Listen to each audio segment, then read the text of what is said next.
Amém. Amém. Glória a Deus. Pode sentar agora. Bom dia. Vocês estão bem? Dá bom dia para o pessoal do seu lado. Fala bom dia. Muito bom dia. Tem uns amigos meus aqui hoje dos Estados Unidos. Aí eles entraram, eu apresentei a igreja. Eles, nossa, é muito família, né, a igreja? Falei, é. Agora eu falei para vocês darem bom dia um para o outro. Eu falei, realmente, a gente é muito família. Glória a Deus por isso. E bom dia para vocês também, gente. Vamos lá. Essa palavra, né, que eu vou trazer aqui para vocês hoje, eu falei ela também no culto de jovens, tá? Eu mudei algumas coisas, poucas coisas, mas o principal permanece. Até porque no culto de jovens eu choro, deito no chão. Aqui o pastor não vai ser legal. Domingo de manhã, então vamos lá. Ele. Amém. Amém, glória a Deus. Existem 4 evangelhos, amém? Evangelho de Mateus, Marcos, Lucas e João, amém? Os 4 evangelhos contam a história de Jesus, são os evangelhos de Jesus, amém? Só que por que 4? Se os 4 contam a história de Jesus, por que não um? Cada um dos evangelhos tem uma perspectiva diferente, foram escritos por pessoas diferentes. Um foi escrito por Marcos, Mateus, Lucas e João. Mateus, Marcos, Lucas e João. E existe um evangelho, que é o evangelho de João. João é um cara que se apelida, se chama de o discípulo amado. Eu fico, gente, que autoestima, né? Ele, não, porque aquele a quem Jesus amava fez isso. E aí, quando você vai entender quem era, ele está falando dele mesmo. Então, João é esse cara. João é um cara que tinha intimidade com Jesus. Jesus tinha 12 discípulos, mas Jesus tinha aqueles mais chegados, que andavam mais com ele. E João era uma dessas pessoas. João se achava, de fato era, muito amado por Jesus. E a intimidade que João tinha com Jesus influencia muito no que ele escreve. João, se você for ler, né, os 4 evangelhos e ler, prestando atenção de fato nas diferenças entre todos eles, você vai perceber que Mateus, Marcos e Lucas, e João também, eles têm muitas histórias em comum, muitas parábolas em comum, muitos acontecimentos em comum. E João é o único livro que tem mais acontecimentos diferentes dos outros. Ele conta coisas que só ele conta. Ele explica coisas que só o livro de João explica. Ele inicia os evangelhos de uma forma que só João inicia o evangelho. Então, essa é a minha água? Acho que é. Tá, obrigada. Então, João, ele tem um livro um pouco diferente do restante. Inclusive, quando alguém chega para mim, né? Você pode ter a sua opinião, tá? Mas quando alguém chega para mim e pergunta, Ju, quero começar a ler a Bíblia, por onde eu começo? Eu falo, por João. Ah, mas começa em Gênesis, não tem problema, depois você lê Gênesis. Mas começa por João. João é quase que um resumão ali do que acontece e de uma forma muito doce. Enfim, tudo isso para falar que João, ele tinha intimidade com Deus. Obrigada, gente. Eu amo vocês, sabia? A produção é top. Eu preciso desse soaking para me organizar. Tá baixo, né, pastor? Tá no volume ok? Então tá, perfeito. Tá bom para todo mundo. Então, João é essa pessoa que andava de perto com Jesus, que estava ali na mesa com Jesus. Pedro, Tiago, João no barquinho. Então, tá ali muito próximo na vida de Jesus. E a gente vai ler o início do livro de João, tá? João, capítulo 1, versículo 1. A gente vai entender como que João começou a contar a história de vida de Jesus. Mateus começa falando da descendência de Jesus. Lucas começa contando a história, como que Isabel engravidou de João Batista. No início de Marcos também tem a descendência de Jesus. Mas João começa assim. Vou ler aqui. No princípio era aquele que é a palavra. Ele estava com Deus e era Deus. Se você parar a gente vai ler um por um bem devagarinho, não vou correr muito não. A Bíblia fala que no princípio era aquele que é. Quando eu falo que algo era, eu estou falando de passado, certo? No princípio, a Júlia era um bebê. No início da vida dela, ela era um bebê. Era um feto, enfim. No princípio, eu era. Como que eu ainda sou? No princípio, a Júlia era um bebê, mas eu não sou mais um bebê. Agora eu sou uma mulher adulta. E aqui é engraçado, porque a Bíblia faz isso em várias horas. No princípio, era aquele que é. Aí você já fica, ele era ou ele é? O que está acontecendo? E aqui, João, ele fala de uma característica única e exclusiva de Deus. Deus, ele está fora do tempo, do nosso tempo. Deus, ele é atemporal. Melhor, ele é dono do tempo. Então, ele não está submetido ao nosso padrão de tempo.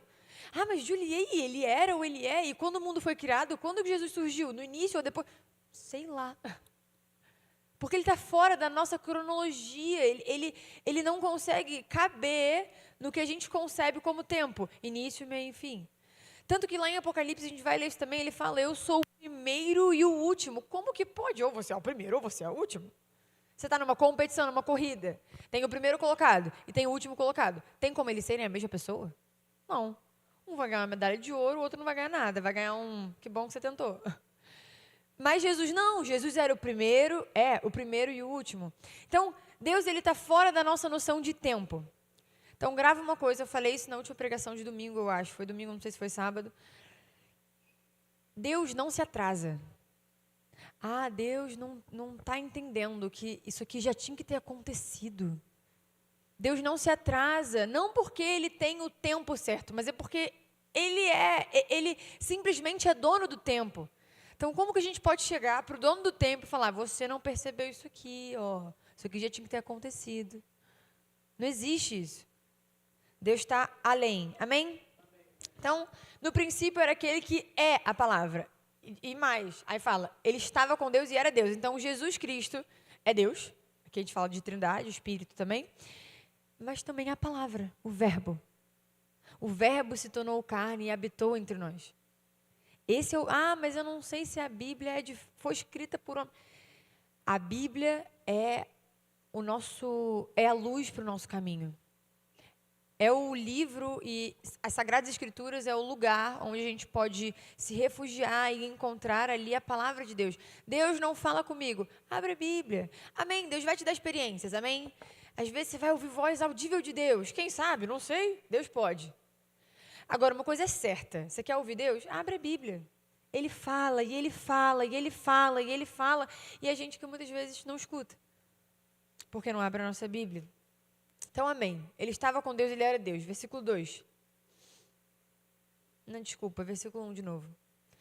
No princípio era aquele que é a palavra. Vai em Gênesis 1:1. A gente vai ler o que é o princípio, tá? Gênesis 1, versículo 1. Fala assim: no princípio, Deus criou os céus e a terra. Então, João 1:1 fala: no princípio era o verbo. No princípio, Deus criou os céus e a terra. 2. A terra era terra sem forma e vazia, trevas cobriam a face do abismo, e o Espírito de Deus se movia sobre as águas. A palavra se mover, em muitas outras versões, fala sobre pairar. Eu achei muito legal que o João Pedro no louvor falou, o Espírito Santo paire sobre esse lugar, porque ontem no culto eu falei, vocês têm que começar a orar, declarando aquilo que a Bíblia já fala que acontece ou aconteceu. Como assim? A Bíblia conta que o Espírito de Deus se movia sobre as águas ou pairava sobre as águas, estava sobre as águas. E logo depois começa, haja luz, haja seres viventes, haja vida. Então, se a gente quer que o Senhor derrame vida sobre alguém ou sobre alguma situação, que a gente ore, Espírito de Deus, paire sobre esse lugar. Se mova sobre essa igreja. Paire sobre essa igreja. Não sei quantos aqui conhecem alguém que já conheceu a Deus, mas hoje se esqueceu de Jesus. E está vivendo a vida de forma desregrada. Quando eu entendi isso, e é engraçado porque essa palavra se mover ou pairar, em inglês fala hovering. Falei certo? Hovering. Que é isso, é pairar, é planar. É a mesma palavra usada no original para alguns versículos, eu não trouxe aqui, que fala sobre oração, sobre intercessão, sobre geração de vida. Então, quando a gente ora pedindo o Espírito de Deus, paire sobre esse lugar, estamos pedindo para Ele gerar vida naquele lugar. Então, você tem que participar da nossa vida de oração, amém? Amém. Então, versículo 2, João 1, versículo 2. Agora vamos. João 1, 2 fala assim: Ele estava com Deus no princípio. 2. Isso. Ele estava com Deus no princípio. 3. Todas as coisas foram feitas por intermédio dele. Sem ele, nada do que existe teria sido feito. Intermédio é intermediário, é entre. Então, Cristo sempre esteve ali. Cristo não foi o plano B de Deus. Vou tentar uma coisa aqui, mas se tudo der errado, tem ele aqui para... Não. Cristo estava desde o princípio, desde a fundação do mundo, ele estava com o Pai. Inclusive lá em Gênesis 1, versículo 2, a gente tem poucas partes da Bíblia que fala da Trindade, que fala da presença de Deus, Pai, Deus Filho e Deus Espírito. Mas em Gênesis 1, 2 é um dos lugares que isso acontece, porque em João 1, 1 fala que no princípio ele estava com Deus, em Gênesis 1, 2 fala que o Espírito se movia e o Pai estava ali falando a todo momento. Então é a Trindade executando a verdadeira vida, nessa vida aqui. Então fala que Jesus, ele estava ali criando, todas as coisas foram feitas por intermédio dele, versículo 4. Nele estava a vida, e esta era a luz dos homens. A vida é a luz dos homens. Amém? Ó, ele põe aqui, nele estava a vida. E esta era a luz dos homens. Ele coloca aqui 2 sinônimos. A luz dos homens é o quê? A vida é em Jesus. Isso é a luz. O que sai disso é trevas, o que sai disso é morte. Não, porque eu conheço alguém que é muito legal, só não conhece... Quem já ouviu essa expressão? Mas essa pessoa é incrível, muito bondosa, carinhosa, ela só não conhece Deus. Mas, tipo, fora isso, ela quase que vai para o céu, assim. Aí eu fico... Como que vai para o céu se ela não está nem viva ainda? Biblicamente, essa pessoa está morta espiritualmente. Ela ainda não foi ressurreta. Ela ainda não nasceu de novo. O espírito dela ainda está morto. Então, não. Ninguém é bom se não conhece a verdadeira bondade. A gente é egoísta. Então, Jesus é o pilar essencial. Jesus é um pilar essencial de todo o evangelho. Nele estava a vida e esta era a luz dos homens. Próximo. 5. A luz brilha nas trevas e as trevas não a derrotaram. Aleluia. Versículo 6. Aí ele começa a contar de João Batista. Surgiu um homem enviado por Deus chamado João. Ele veio como testemunha para testificar acerca da luz, a fim de que por meio dele todos os homens crescem. Ele próprio não era luz, mas veio como testemunha da luz.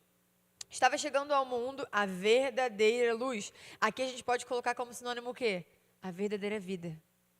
A verdadeira luz, a verdadeira vida, que ilumina todos os homens, que vivifica todos os homens, que traz a verdadeira vida. Versículo 10. Aquele que é a palavra estava no mundo e o mundo foi feito por intermédio dele. Ele já não falou isso várias vezes? O início de João parece até um pouco repetitivo.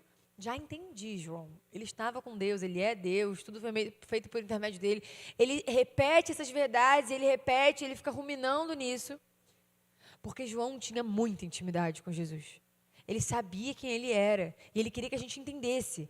Entenda, aquele que é a palavra estava no mundo.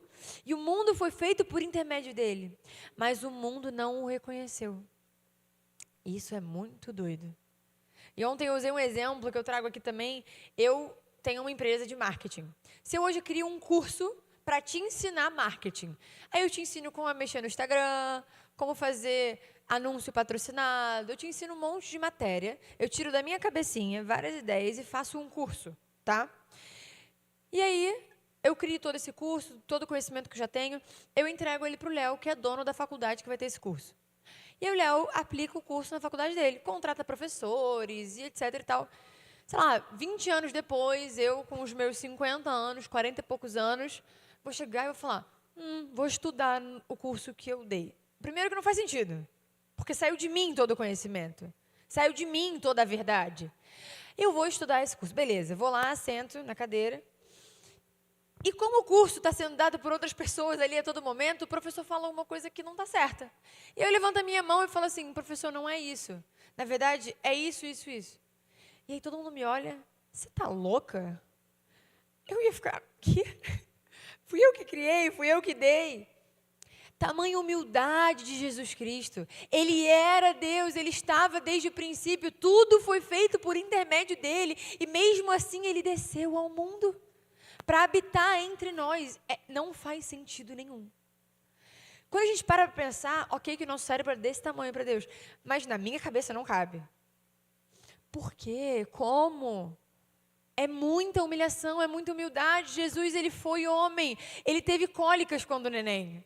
Ele tinha que ser trocado. Tamanha humilhação e humildade que ele tinha. Jesus chorava. Jesus talvez fazia pirraça. Não sei, acho que sim, né, criança? Jesus passou pela puberdade. Como assim? É Jesus.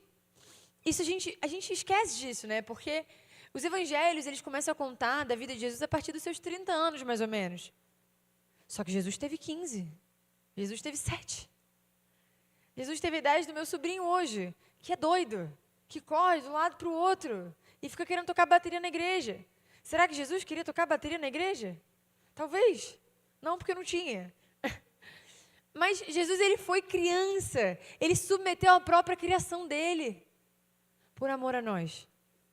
Então, qual que é o sentido dele ter feito isso? Amor. O mais puro de todos, o mais completo, o amor ágape, o amor verdadeiro. Porque não foi merecimento, não foi nada disso, foi simplesmente o amor. Versículo 11. Versículo 11. Veio para o que era seu, mas os seus não o receberam. Contudo, aleluia, aos que o receberam, aos que creram em seu nome, deu-lhes o direito de se tornarem filhos de Deus, os quais não nasceram por descendência natural, nem pela vontade da carne, e nem pela vontade de algum homem, mas nasceram de Deus. Aleluia. Aquele que é a palavra tornou-se carne e viveu entre nós. Vimos a sua glória, glória como do unigênito vindo do Pai, cheio de graça e verdade, o Filho único de Deus. Unigênito significa único filho. O Filho único de Deus na época, porque hoje nós somos filhos de Deus por adoção, por meio de Cristo Jesus. O Filho único de Deus foi entregue a esse mundo que Ele mesmo fez, com toda graça, toda verdade, para nos amar e nos escolher e nos dar o direito de sermos chamados de filhos de Deus. Então, não mais filho unigênito, mas filho primogênito. E a partir dele, muitos e muitos irmãos. E hoje nós, co-herdeiros com Cristo Jesus, vamos nos encontrar com Ele no fim dos dias. Esse é o Evangelho. Não faz sentido. Mas não precisa fazer sentido. Não precisa fazer sentido. Tem coisas que a gente só vai entender no céu. Eu vou chegar a Jesus, mas por quê? É muito amor. É amor que a gente não entende. Nossa capacidade mental não consegue absorver. Versículo 15. João dá testemunho dele. Ele exclama: este é aquele de quem eu falei. Aquele que vem depois de mim é superior a mim, porque já existia, antes de mim. Fala comigo, porque já existia antes de mim. Sabe quem nasceu primeiro, João Batista ou Jesus? João Batista. E João Batista fala, ele já existia antes de mim. João Batista tinha uma revelação que não foi dada a ele por homem nenhum, mas pelo próprio Espírito de Deus, porque naturalmente João Batista era mais velho. E ele fala, ele veio antes de mim. Ali ele já reconhecia, ele é o próprio Deus. É o Filho de Deus, ele não foi concebido de forma natural. Ele veio antes de mim. Quando naturalmente não era isso. 16. Todos receberam da sua plenitude, graça sobre graça. Cristo, Ele não nos deu metade, Ele não nos deu um pouco do seu amor. Ele nos deu o seu amor de forma plena. Plenitude é algo que é completo, é algo que não é metade, é algo que é completo. Ele entregou absolutamente tudo que você precisa para ser salvo, para viver uma vida de amor e de perdão completo. 17, pois a lei foi dada por intermédio de Moisés, a graça e a verdade vieram por intermédio de Jesus Cristo, aleluia. Ninguém jamais viu a Deus, mas o Deus unigênito que está junto ao Pai o tornou conhecido, aleluia. É muita misericórdia. Vocês querem saber quem é João? Quem é João que começou o evangelho dele fazendo 18 versículos falando as mesmas coisas. Ele era o Verbo, ele estava com Deus, ele era Deus, o Filho de Deus, o unigênito de Deus, nos adotou como filhos. Tamanha verdade, nenhum dos evangelhos começa assim. Nenhum dos evangelhos começa com a profundidade de quem é Cristo Jesus e para que ele veio aqui. Só o de João. Vocês querem saber quem é João? Abre para mim, João 19, versículo 26 e 27. João 19, 26 e 27. Fala assim. Quando Jesus viu sua mãe ali, isso é a crucificação de Jesus, amém? Quando Jesus viu sua mãe ali e perto dela, o discípulo a quem ele amava, ele falando dele, disse à sua mãe, aí está o seu filho. E ao discípulo, aí está a sua mãe. Daquela hora em diante, o discípulo a recebeu em sua família. Que pessoa é essa que Cristo Jesus, o próprio Deus, vai olhar e confiar a essa pessoa, a esse discípulo a quem ele amava, a mãe dele? É João. É o escritor desse livro. Mas quem é João? João não era apenas um discípulo de Jesus. João era amigo de Jesus. Se ele fosse apenas alguém que seguia Jesus, acredito que Jesus não confiaria a mãe dele para morar na casa com ele. E sim, se ele fosse um amigo. Eu não chegaria para uma pessoa que eu acabei de conhecer e falar, olha, estou morrendo, mas cuida da minha mãe para mim, recebe ela na sua casa. Mas eu chegaria para o Léo. Léo, a gente é amigo, a gente é próximo, eu confio em você. Cuida da minha mãe, porque eu não vou mais estar aqui. Aí, viu? Tá bem cuidado. Então, o que a gente entende a partir não só do que João falava, porque João falava uma coisa, né? Eu sou o discípulo a quem Jesus ama.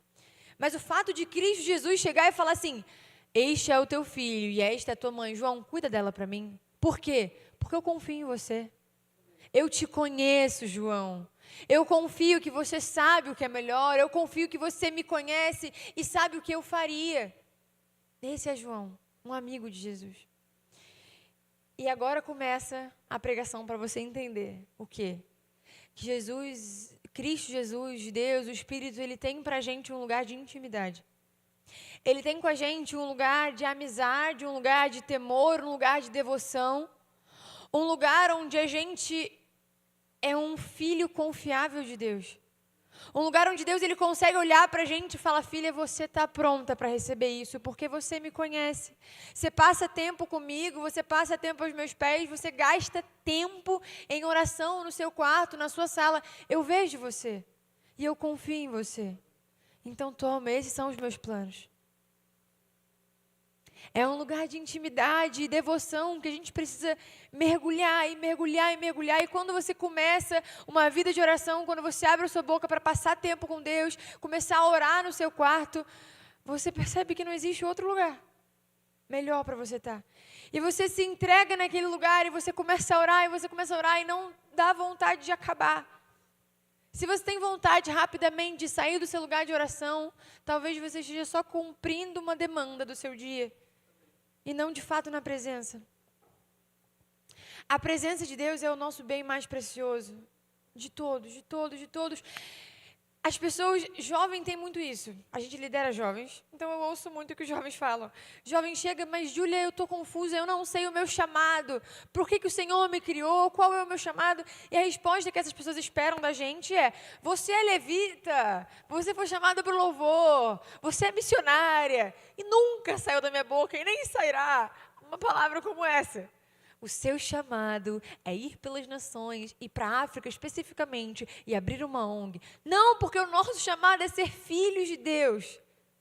A partir disso, a gente transborda e Deus vai nos instruindo, endireitando as nossas veredas e talvez sim enviando alguns para a África abrir ONGs. Mas, de forma geral, somos chamados para caçar a presença de Deus. Para procurar a presença de Deus, para cavar a presença de Deus, para ajoelhar no nosso quarto e falar, Senhor, eu só saio daqui quando eu ver você. Eu só saio daqui quando a sua presença me tomar por inteiro. E o João foi a pessoa em que Jesus confiou isso, mas não só isso. Apocalipse 1. Apocalipse também foi escrito por João. E para mim é muito doido, porque as revelações que João tem em Apocalipse, Deus tinha que confiar muito. Para ele escrever, para ele ver o que ele viu. Apocalipse, capítulo 1, versículo 9, fala o seguinte. Ai, Deus. Apocalipse 1, versículo 9. Eu, João, faltou botar, o discípulo a quem Jesus amava, irmão e companheiro de vocês no sofrimento, no reino e na perseverança em Jesus. Estava na ilha de Patmos por causa da palavra de Deus e do testemunho de Jesus. No dia do Senhor, achei-me no espírito e ouvi por trás de mim uma voz forte, como de uma trombeta, que dizia: escreva num livro o que você vê e envie às 7 igrejas: Éfeso, Esmirna, Pérgamo, Tiatira, Sardes, Filadélfia e Laodiceia. Voltei-me para ver quem falava comigo. Voltando-me, vi 7 candelabros de ouro, e entre os candelabros, alguém semelhante a um filho de homem, com uma veste que chegava aos seus pés e um cinturão de ouro ao redor do seu peito. Sua cabeça e seus cabelos eram brancos como a lã, tão brancos quanto a neve, e seus olhos eram como chamas de fogo. Seus pés eram como bronze numa fornalha ardente, e sua voz como o som de muitas águas. Tinha em sua mão direita 7 estrelas, e da sua boca saía uma espada afiada de 2 gumes. A sua face era como o sol quando brilha em todo o seu fulgor. Quando o vi, caí em seus pés como morto. Então ele colocou sua mão direita sobre mim e disse: não tenha medo, eu sou o primeiro e o último, sou aquele que vive. Estive morto, mas agora estou vivo para todo sempre, e tenho a chave da morte e do Hades. Glória a Deus. João viu isso. O discípulo a quem Jesus amava, o discípulo a quem Jesus confiava. Muitas vezes a gente passa nossos dias e tempos falando: Senhor, me mostra. E a gente entra no lugar de oração falando: Senhor, me revela. Senhor, eu quero ver, eu quero tocar, eu quero experimentar. E Jesus não vai dar. Porque se Ele nem me conhece, se eu não passo tempo com Ele, se eu não gasto a minha vida aos pés dEle, se eu não passo tempo no meu quarto orando e clamando, Ele não vai me entregar.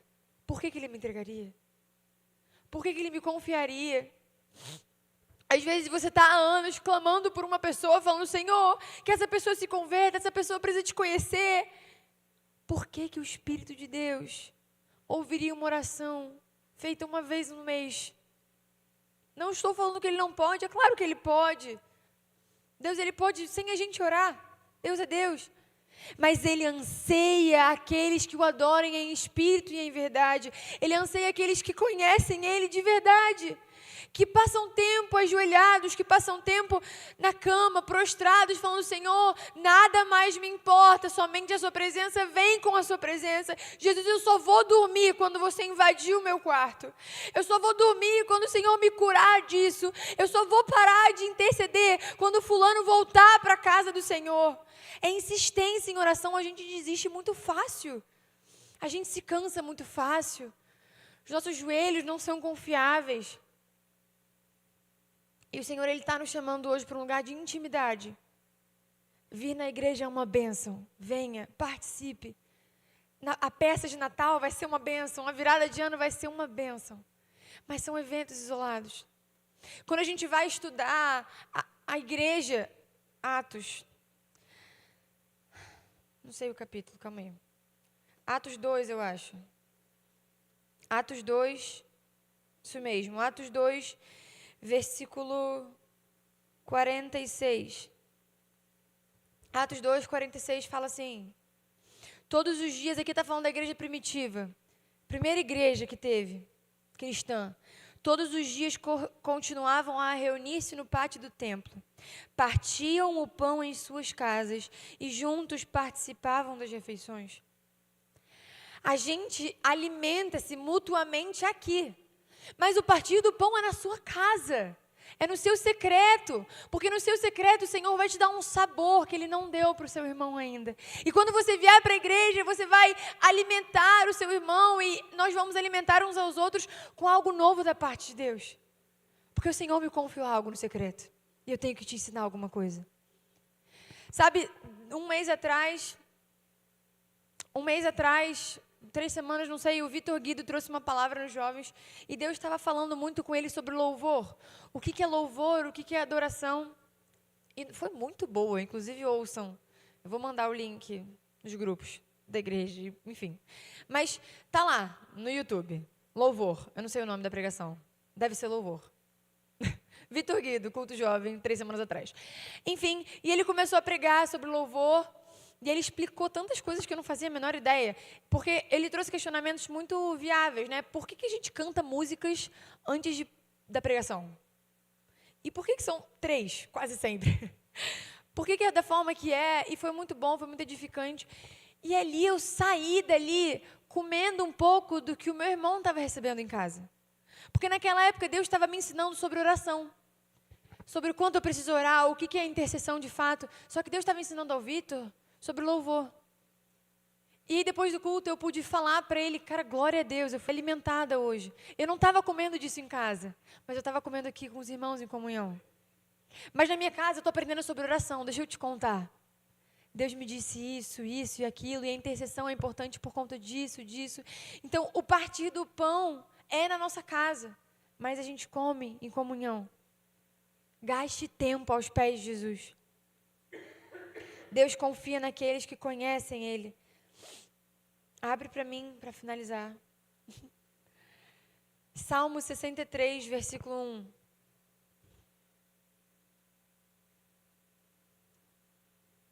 É como a gente precisa estar. Salmo 63, versículo 1. Vai do 8. Isso. Ó Deus, Tu és o meu Deus. Eu te busco intensamente. Deus não precisa que a gente busque Ele. Deus não precisa que a gente gaste tempo e ore. Mas Ele quer. Ele quer o nosso coração. Ele quer que a gente se entregue de forma intensa. Intensa. Eu estava lendo, não lembro se está em 2 Reis ou em 2 Crônicas, eu acho que está nos dois, sobre o rei Josias. Está nos dois, né? Acho que está nos dois. 2 Crônicas e 2 Reis. Não sei o capítulo. Sobre o rei Josias. O rei Josias, a Bíblia conta que ele foi o rei que mais obedeceu a Deus, a lei, que vinha há um certo tempo. Ele foi o que mais obedeceu a lei. Ele achou o livro da lei. Quando ele leu aquele livro da lei, a Bíblia tem 2 capítulos contando o que ele fez depois de ler. Fala que ele foi no altar do Deus de X, do Deus Y, queimou tudo, matou todo mundo, matou os médiuns, matou quem consultava espíritos, queimou os altares, derrubou não sei o que, derrubou não sei o que lá. E ele conta, ele fica 2 capítulos contando só o que ele destruiu. Ele saiu destruindo tudo que não agradava a Deus. Ele foi radical, ele foi intenso. E no final da história dele fala, ele agradou o Senhor. A nossa intensidade, a nossa busca incessante pela presença de Deus agrada a Jesus. E ele fala, Tu és o meu Deus, eu te busco intensamente. A minha alma tem sede de Ti. A sua alma tem sede de Deus. A Bíblia fala que a criação aguarda com grande expectativa pela manifestação dos filhos de Deus. A criação aguarda pela manifestação dos filhos de Deus. Nossa alma sem Cristo Jesus, ela é vazia. Não tem sentido, então a sua alma tem sede de Deus. Você pode não estar percebendo que ela está com sede de Deus, porque você está embriagando a sua alma, percebendo outras coisas, idolatrando outros deuses, e tentando se distrair com X e Y, e indo para um lugar que não mais cabe você, e fazendo algo que não tem mais sentido, para encher a tua alma, porque sua alma tem sede. Só que a sua alma tem sede de Deus, então nada disso satisfaz a sua alma. E nunca vai satisfazer. E ele continua, todo o meu ser anseia por ti. Numa terra seca, exausta e sem água. A gente vai até o 8. João, pode ir subindo. 2. Quero contemplar-te no santuário e avistar o teu poder e a tua glória. Aleluia. O teu amor é melhor do que a vida. Por isso os meus lábios te exaltarão. Enquanto eu viver, te bendirei. Em teu nome levantarei as minhas mãos. A minha alma ficará satisfeita, como tem rico banquete. Com lábios jubilosos, a minha boca te louvará. A nossa alma ficará satisfeita na presença de Deus. Júlia, mas parar de pecar é muito difícil. Mas satisfação em Deus você tem. Pode ser difícil, é difícil mesmo, a gente ainda é carne. Mas satisfação, falar que você está pecando porque você precisa satisfazer, é mentira. A nossa alma tem satisfação em Deus. Quando me deito, lembro de ti, penso em ti durante as vigílias da noite. Porque és a minha ajuda. Canto de alegria à sombra de tuas asas. A minha alma apega-se a ti. A tua mão direita me sustém. Pode se colocar de pé. Que hoje seja um dia de decisão em que a sua alma vai se apegar. Aonde a sua alma vai se apegar? Não é suficiente. Domingo em domingo, sábado em sábado, célula em célula. Não é suficiente mesmo.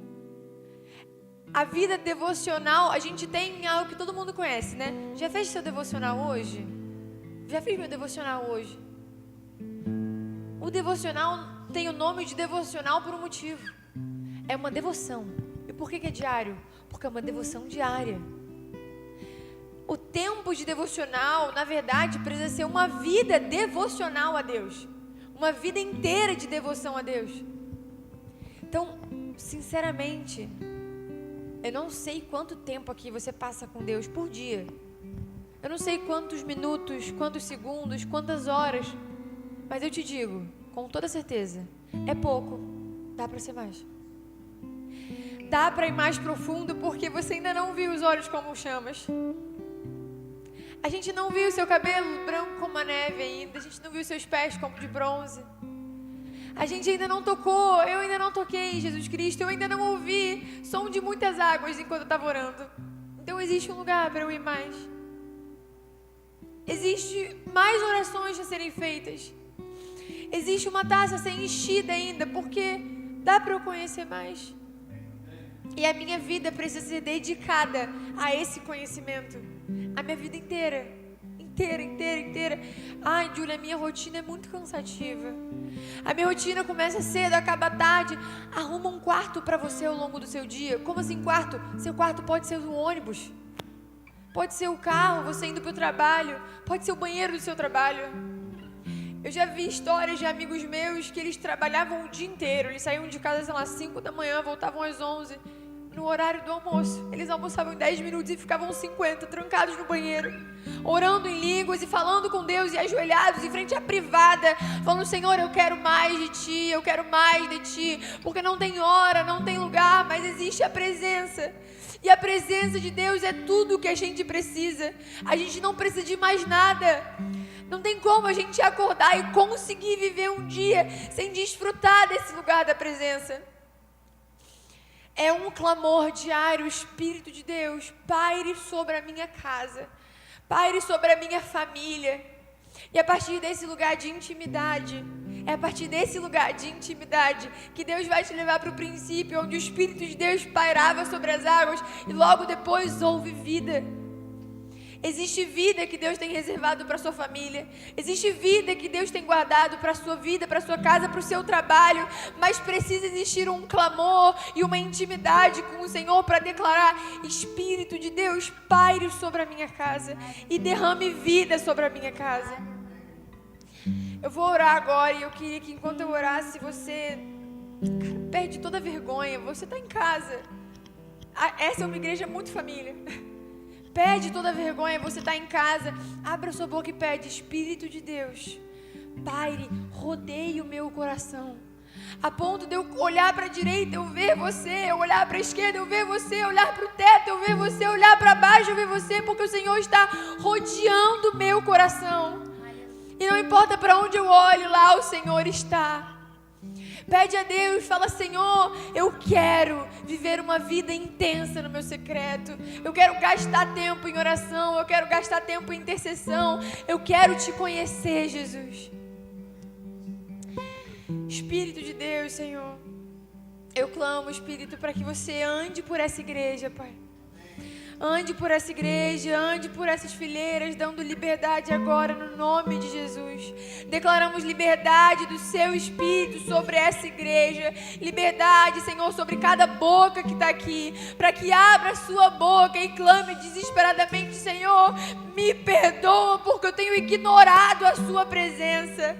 Espírito de Deus, me perdoa porque eu ainda não tenho vivido promessas. Porque como o Senhor me confiaria promessas se eu não te conheço intimamente, Jesus? Me perdoa porque eu poderia gastar mais tempo com você. Eu oro, Jesus, pela nossa vida devocional, Pai. Que haja mais intimidade, assim como João teve contigo. Peço mais, peço por uma intimidade além da que João teve contigo, Jesus. Que a gente te conheça, que a gente discirna a sua voz com facilidade. Que ao ir para o meu trabalho, o Espírito de Deus me conte: Ju, aquele na sua direita é o Jorge. O meu filho amado, vá lá e declare cura sobre a coluna dele. E a gente participe do que o Senhor está fazendo, Senhor. Queremos participar do que o Senhor está fazendo. Queremos viver uma vida devocional a você. Uma intimidade que vai além dos dogmas, que vai além da religiosidade, Jesus. Uma intimidade como o Senhor quer falar conosco, Pai. Nós queremos ouvir a sua voz, voz como de muitas águas.